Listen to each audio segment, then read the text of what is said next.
good evening to you. Good to see you. On the big story this evening, we're looking at sibling rivalry of a different kind in NASA.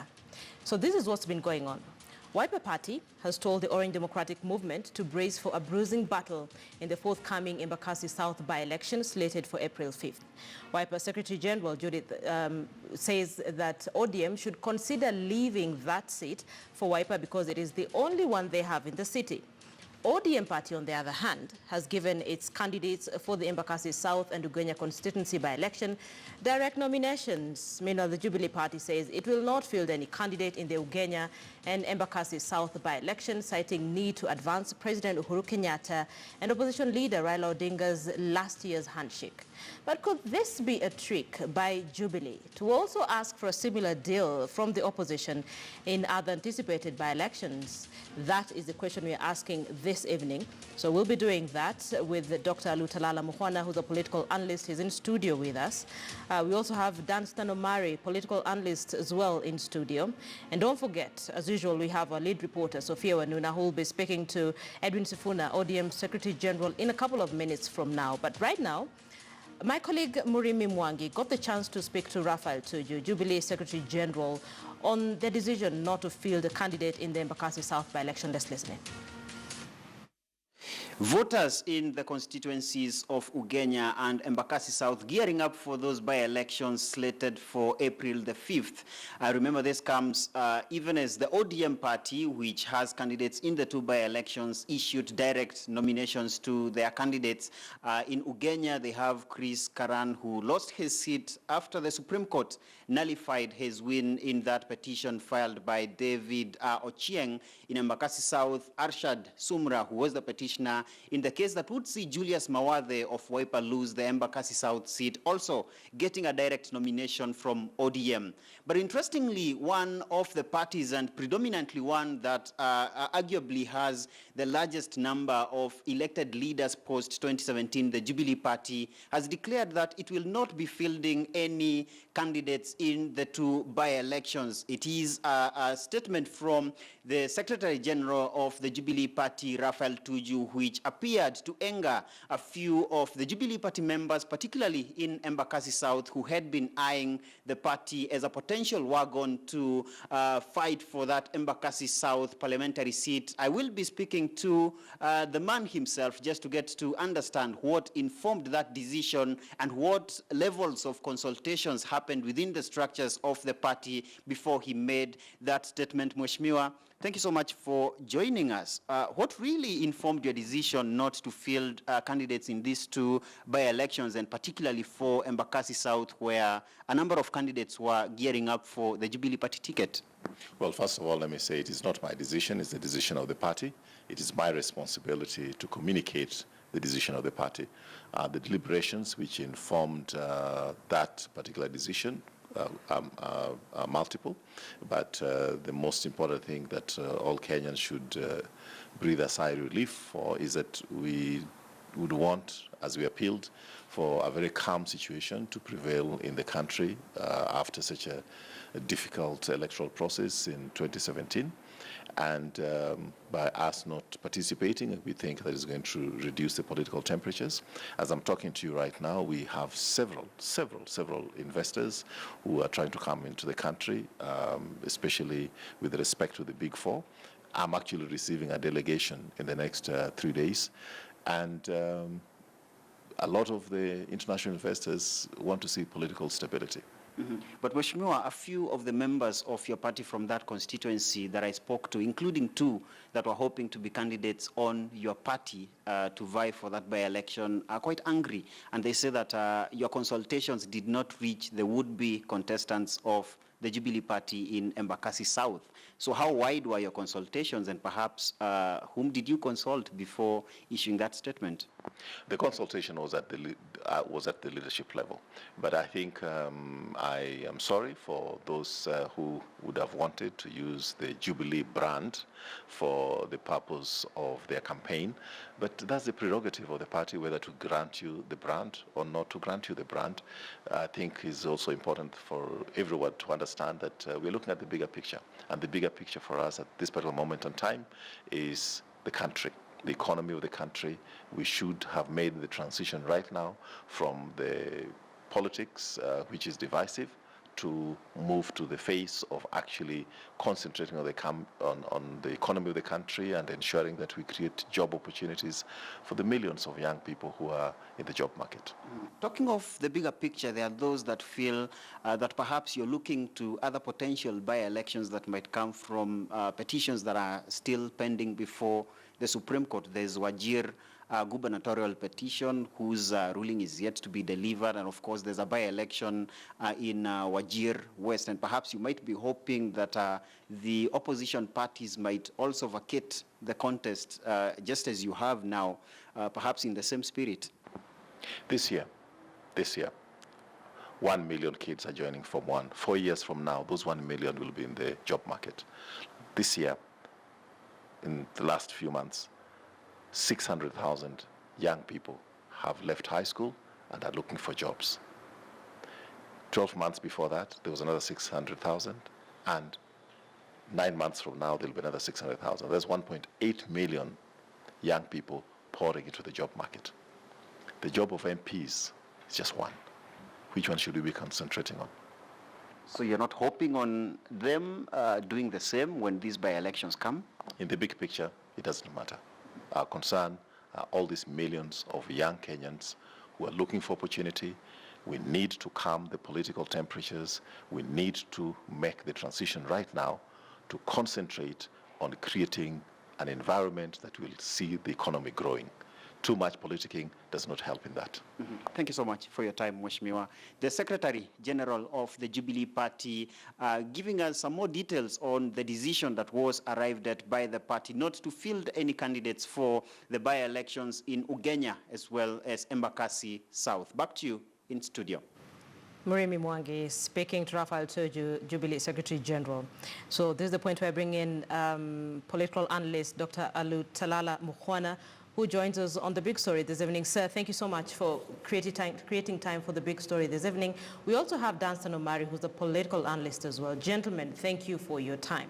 Thank you. So Murimi Mwangi speaks to Raphael Tuju, Jubilee Secretary General. He says the decision not to field candidates in Embakasi South and Ugenya was basically to just quell political tension, reduce political temperature. Omari, let me begin with you. What do you read into all this? Jubilee says we're not fielding any candidates. Linda, thank you very much, and viewers of KTN. The Secretary General for Jubilee has put Jubilee's position, which I don't agree with. The truth of the matter is that let us go to the registration of voters. The mobilization of the registration of voters for 2017 was ethnically based.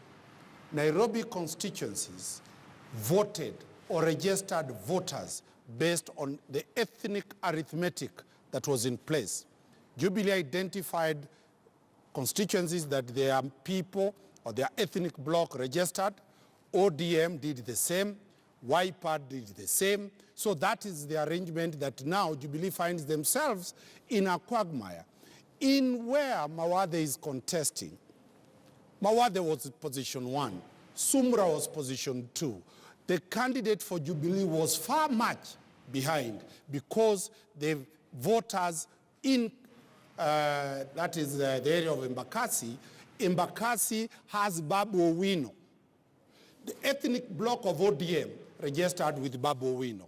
The ethnic bloc of Jubilee registered with Mheshimiwa Gakuya in the other Embakasi. And therefore, the ethnic bloc of Mawade registered where Mawade is. And therefore, that's why Jubilee finds themselves that if they front a candidate, that candidate will do extremely very poor. That is why they have said, we will not forward a candidate. So basically what you're saying is that they didn't have a choice. They have no choice. It is not about the students who are going to school. It is the reality that the arrangement in the voter registration is ethnically composed, and therefore Jubilee have no ethnic bloc to carry their guy forward. Dr. Raphael Tuju says it's about looking at the bigger picture of building the nation. and they're trying to just make sure that after the handshake, they limit or reduce political temperature. Danson Omari says, these guys had no choice. What do you think?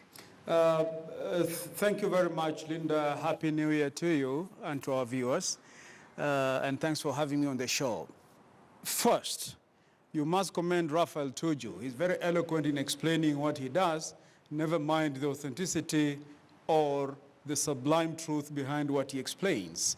I want to associate fully with what my learned counsel, Danson Omari, has said, that the realistic explanation in the circumstances is that the voting arithmetic is poised in favor of the Wiper candidature as opposed to a Jubilee candidature.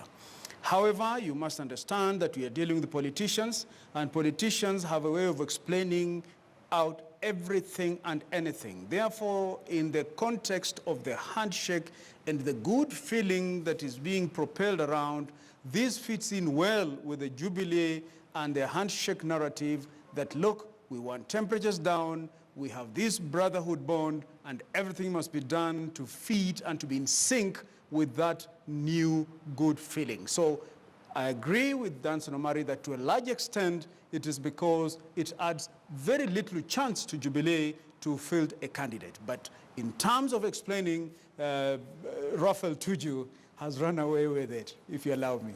Okay. So Jubilee says it's out. So basically this leaves ODM and Wiper. And we've had different sentiments from the supporters. We've had different leaders, members of parliament, both from Wiper and ODM. ODM says Wiper has no business fielding a candidate. Wiper says the same. So let me bring in our lead reporter, Sophia Wanuna, who's speaking to ODM Secretary General Edwin Sifuna as well, just to pick his mind on all this. Sophia, good evening. Good evening, Linda. So the countdown is on for the by-elections in Embakasi South, as well as that in Ugenya constituencies that are slated for the 5th of April. And so we're going to be witnessing, as we have already, quite a number of political alignments, realignments, and intrigues, as well as allegations. And so let's address some of what we've witnessed so far. And we're going to begin, as you've said there, I'm speaking tonight with the Orange Democratic Movement Secretary General Edwin Sifuna. Thank you for making time for us. We'll begin with the Embakasi South race, and Sumra successfully petitioning and having that election of Mawathe annulled. Jubilee, and we've just had the Secretary General saying they will not field a candidate. However, we saw some members from the Jubilee Party with Mawathe today, perhaps speaking of support for this candidate. What do you make of that? Thank you very much for having me. As a party, first of all, we are not surprised that there are elements within the Jubilee Party that are not willing to toe the line. It is public knowledge that there have been a few misunderstandings within the party. And it is not a surprise to us as ODM, because you will remember my brother Tuju, when we went for the by-election in Migori, similarly announced that the Jubilee Party would not be fielding a candidate in that particular by-election. But as somebody who was there on the ground, we can state categorically that we really felt the presence of a dark hand that did not want to reveal itself. And every evidence has pointed to elements within the Jubilee Party who see every opportunity, every single by-election as an opportunity to brawl with ODM. So we are used to it. We really expected that this time round, because the reason that the party, Jubilee Party, gave for not fielding a candidate is clear in black and white in the letter that the Secretary General put out. And it was clear that the reason why they were choosing not to field a candidate is because of the handshake. I'm not paraphrasing, that is the word that was used. Now, everybody knows that a handshake is between two people, and it is not lost on me who those two individuals are, so that if one party, that is the president's party, is saying they are withdrawing because of a handshake, then we interpret that to mean, and we understood it to mean, support for the ODM candidate who's from the party of the other party in the handshake, Honorable Raila Odinga. So when you see these members of Jubilee going to express support for a Wiper candidate, for you, are those elements seeking to ruffle the handshake? Really, for me, it is very clear, and as a party, we are very, very clear that in Embakasi South, there is going to be a candidate for the handshake, and the enemies of the handshake are also going to have, a candidate. And it is not something that I am making up. You, as a media house, have on record positions that were taken by various leaders, including the Wiper leader, following this historic handshake. And probably just in the last few days or months, he has now come around to support it. We know the position of elements in the Jubilee Party who are labeled Tanga Tanga, and it is not a coincidence that it's only those people who are associated with that particular movement that have expressed support today for our opponent in Embakasi South. But what we want to remind people is that ODM as a political party has never expected anything on a silver platter. In fact, when I hear people promising us a bruising battle, I just laugh, because there's no other battles that we do. We only do bruising battles. We don't expect to be given anything on a silver platter. Let them assemble the team they want to assemble, whatever number of members of parliament they want to assemble. It is their democratic right to express support for Mawadhe.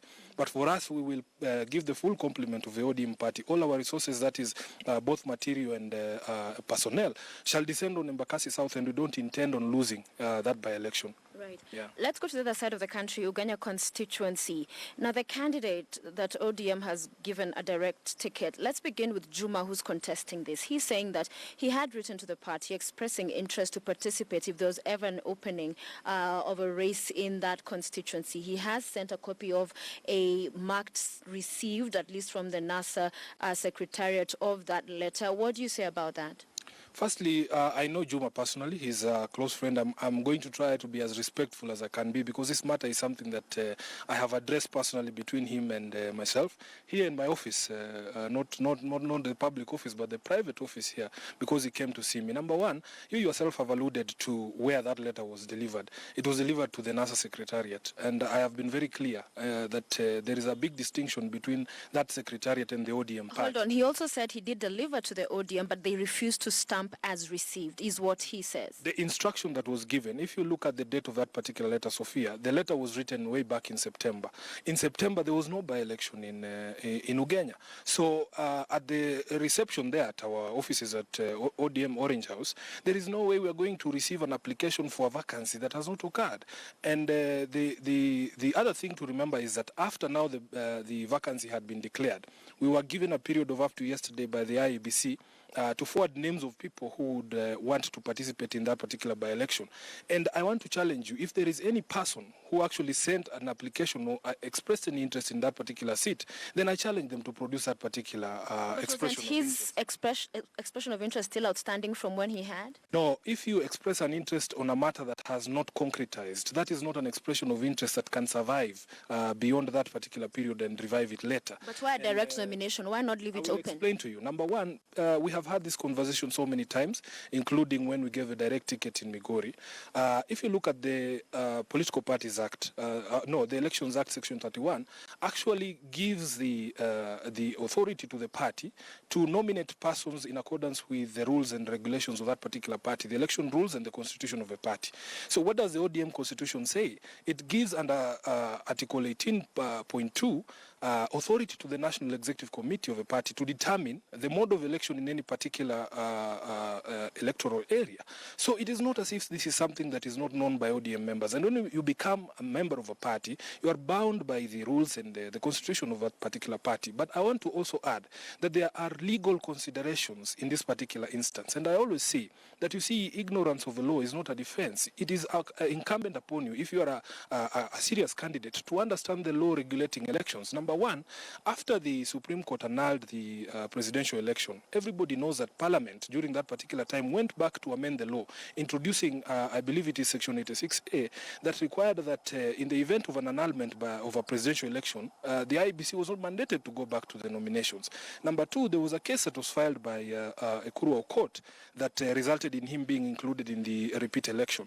In that particular case, the High Court set the record straight on the issue of nomination in fresh elections, and they said that given the time frame, the High Court does not consider a fresh election an election where fresh nominations are considered. Thirdly and lastly, the question before the court in the case of Karan was never whether he was validly nominated by ODM in the first place. You will remember that there is a separate regime of challenging the nomination process that begins with the Political Parties Disputes Tribunal and goes all the way to the court. And even after presentation of the papers to the IEBC, there is a committee of the IEBC that is put together to resolve all inter-party disputes. Let me tell you, you that the candidate in Ugenya had already gone through that. And what was before the court, the Supreme Court, was whether he was validly elected as a member of parliament in Ugenya. And let's talk about whether he was validly elected, because there are those who look at ODM, a huge political party in the country.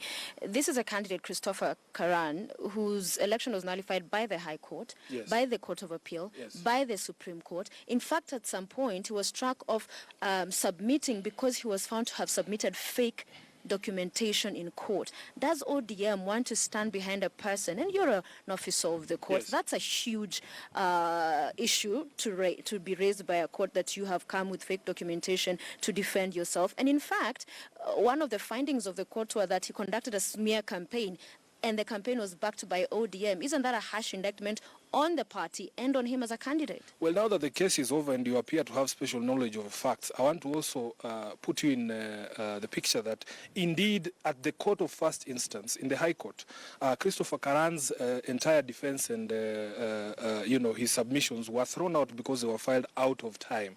That was the reason why.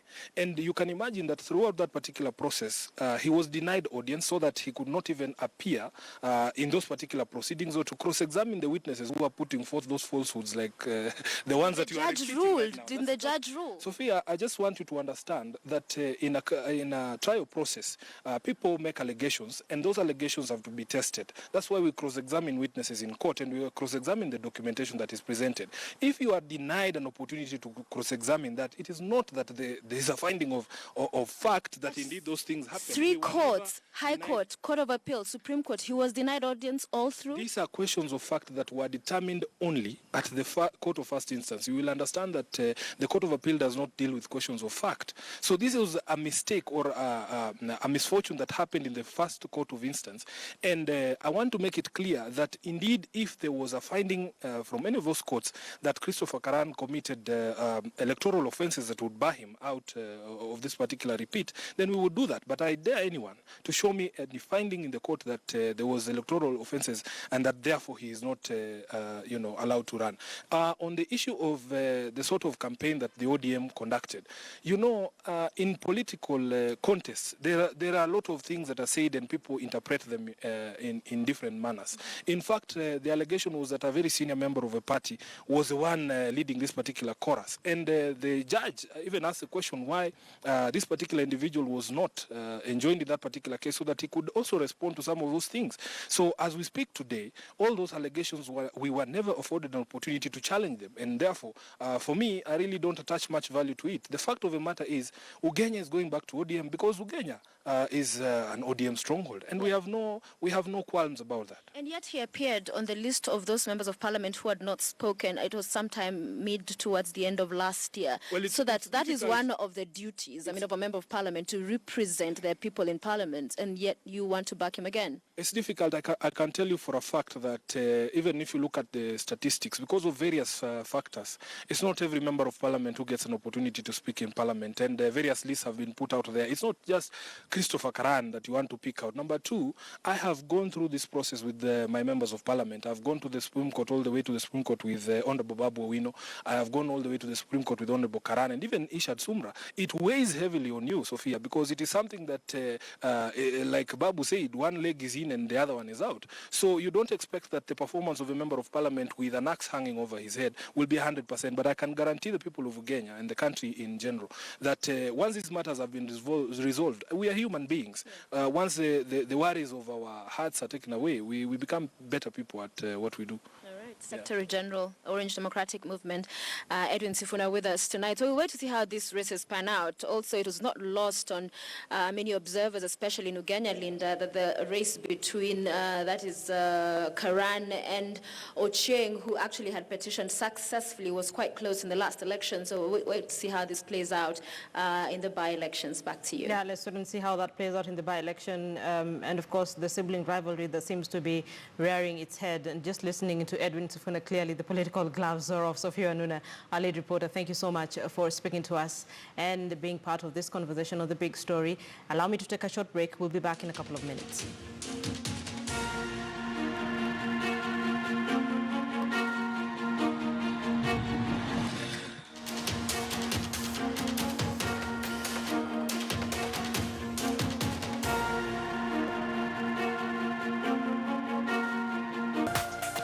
This is KTN News.